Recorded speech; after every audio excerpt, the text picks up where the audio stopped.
До кога во Македонија државното ќе се користи за приватни цели? Има ли крај на злоупотребите на службените возила? По укорувањето од првиот човек на Стопанската комора за функционерите испративме прашања до владата. Дали има расположение службените возила да бидат обележани со посебни таблички и дали имаат план за пренамена на буџетските средства за да се стимулира бизнисот?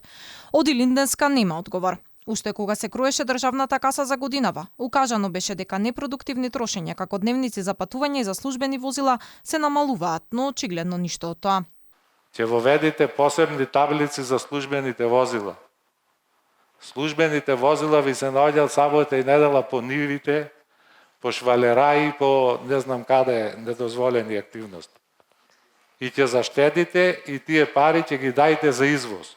Возењето во државно очигледно им е поудобно. Пред 3 месеци јавноста беше сведок како на партински митинг во Чаир министрите од ДУИ пристигнаа во службени возила. На државна сметка тогаш се возеа првиот вице-премиер Артан Груби, министерот за финансии Фатмир Бесими и министерот за образование Јетон Шакири. За потсетување, ова беше само една недела откако со државно гориво стигнаа на промоција на книга во организација на нивниот партиски лидер Али Ахмети.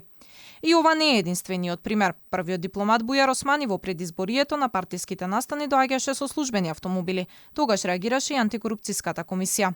Владеачката партија пред да дојде на власт во планот за живот ветуваше дека директорите на јавните предпријатија и министрите во владата наместо со службени возила ќе одат на работа со сопствен или јавен транспорт.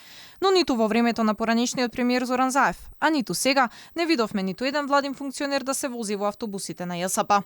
Не само што се возат луксузно, туку и јадат квалитетно, а после ручек скапо кафе. 144.000 евра државни пари тежеше тендерот на владата кој го склучи за набавка на еспресо, свежо пилешко месо и сувомеснати производи, овош и зеленчук. Конкретно кафето кое го пијат во владата е над 48.000 евра, а овошето според јавната набавка во април годинава е 34.200 евра. Власта ова го прогласи дека не било луксус, туку дека имало многу вработени во министерствата.